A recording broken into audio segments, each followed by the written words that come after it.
Sir, ನಗರ ಚೆನ್ನಾಗಿರ್ಬೇಕಂತ ಹೇಳಿದ್ರೆ, ನಾಗರಿಕರು ಚೆನ್ನಾಗಿರ್ಬೇಕಂತ ಹೇಳಿದ್ರೆ, ವರ್ತಕರು ಮತ್ತು ವ್ಯಾಪಾರಸ್ಥರು, ಅದೇ ರೀತಿ ಬೀದಿ ಬದಿ ವ್ಯಾಪಾರಸ್ಥರು ಪ್ರತಿಯೊಬ್ಬರು ಕೂಡ ಕಾನೂನನ್ನ ಉಲ್ಲಂಘನೆ ಮಾಡ್ದಿರ ಕಾನೂನನ್ನ ಪಾಲನೆ ಮಾಡಬೇಕಾಗ್ತದೆ.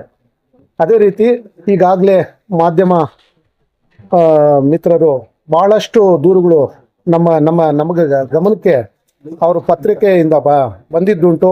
ಆದರೆ ಈ ನಗರದಲ್ಲಿ ವಾಸ ಮಾಡುವಂಥವ್ರು ಸ್ವತಂತ್ರವಾಗಿ ಜೀವನ ಮಾಡಬೇಕು ಅಂತೇಳಿ ಯಾವುದೇ ರೀತಿ ಅವ್ರಿಗೆ ತೊಂದರೆ ಕೊಡ್ದಿರ ಒಂದು ರೀತಿ ಒಂದು ಸರಿ ಎರಡು ಸರಿ ಮೀಟಿಂಗ್ ಮಾಡಿ ನೋಡೋಣ, ಆಗಿಲ್ಲ ಅಂತ ಒಂದು ವೇಳೆ ಅದನ್ನೂ ಉಲ್ಲಂಘನೆ ಮಾಡಿದ್ರೆ ಕಾನೂನು ರೀತಿಯ ಕ್ರಮ ತಗೋಬೇಕು ಅಂತೇಳಿ ಈಗಾಗಲೇ ಅಧ್ಯಕ್ಷರು ನಾವು ಚರ್ಚೆ ಮಾಡಿದ್ದಾಯಿತು. ಅಧ್ಯಕ್ಷರು ಈಗಾಗಲೇ ಮೀಟಿಂಗ್ ಕರೆದಿದ್ದಾರೆ. ಅದೇ ರೀತಿ ಅವ್ರಿಗೆ ಎಲ್ಲ ರೀತಿಯಲ್ಲೂ ಕಾನೂನನ್ನ ಅರಿವು ಮೂಡಿಸೋವಂಥ ಕೆಲಸ ನಾವು ಮಾಡಿದ್ದೀವಿ ಕೂಡ.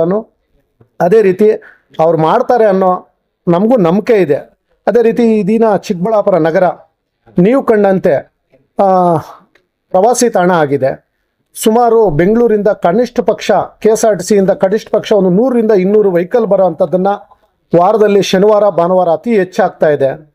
ಅಂಥ ಒಂದು ದಟ್ಟವಾದ ಒಂದು ಟ್ರಾಫಿಕ್ಕು ಇವೆಲ್ಲ ಕಂಟ್ರೋಲ್ ಆಗಬೇಕು ಅಂತ ಹೇಳಿದ್ರೆ, ಈ ನಗರ ಸುಂದರವಾಗಿ ಕಾಣಬೇಕಾದ್ರೆ, ಸ್ವಚ್ಛವಾಗಿ ಕಾಣಬೇಕಂದ್ರೆ ಪ್ರತಿಯೊಬ್ಬ ನಾಗರಿಕನ ವ್ಯಾಪಾರಸ್ಥನ ಜವಾಬ್ದಾರಿ ಆಗಿದೆ. ಅದೇ ರೀತಿ ಪ್ರತಿಯೊಬ್ಬ ಜನಪ್ರತಿನಿಧಿಯ ಜವಾಬ್ದಾರಿ ಕೂಡ ಆಗಿರುತ್ತೆ. ಇವರೆಲ್ಲ ಒಟ್ಟುಗೂಡಿದ್ರೆ, ನಾವು ಕಾನೂನು ಪಾಲನೆ ಮಾಡಿದ್ರೆ ನಾವು ಸುಂದರ ನಗರ ಮಾಡಲಿಕ್ಕೆ ಸಾಧ್ಯ ಆಗ್ತದೆ. ಹಂಗಾಗಿ ಅವರಿಗೆ ಒಂದು ಅವಕಾಶ ಅಧ್ಯಕ್ಷರು ಈ ಸರಿ ಕೊಟ್ಟಿದ್ದಾರೆ. ಇನ್ನೊಂದು ವೇಳೆ ಆ ರೀತಿ ಅವರು ಕಾನೂನು ಪಾಲನೆ ಮಾಡಲಿಲ್ಲ ಅಂತ ಹೇಳಿದ್ರೆ ಅವರು ಕಠಿಣ ಕ್ರಮ ತಗೊಳ್ಳೋವಂಥದ್ದನ್ನು ಹ್ಯಾಕ್ ಮುಖಾಂತರ ಮಾಡೋದು ತಪ್ಪಿದ್ದಲ್ಲ.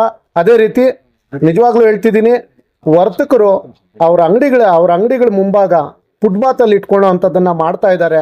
ಈಗಾಗಲೇ ನಮ್ಮ ಜಿಲ್ಲೆಯಲ್ಲೇ ಚಿಂತಾಮಣಿಯಲ್ಲಿ ನೀವು ನೋಡಿರ್ಬೋದು, ನಗರಸಭೆ ಯಾವ ರೀತಿ ಕಠಿಣ ಕ್ರಮ ತಗೊಂತು ಅಂತ ನೀವು ನೋಡಿರ್ಬೋದು. ಫುಟ್ಪಾತ್ ಎಲ್ಲ ಕಿತ್ತಾಕಿದ್ದಾರೆ.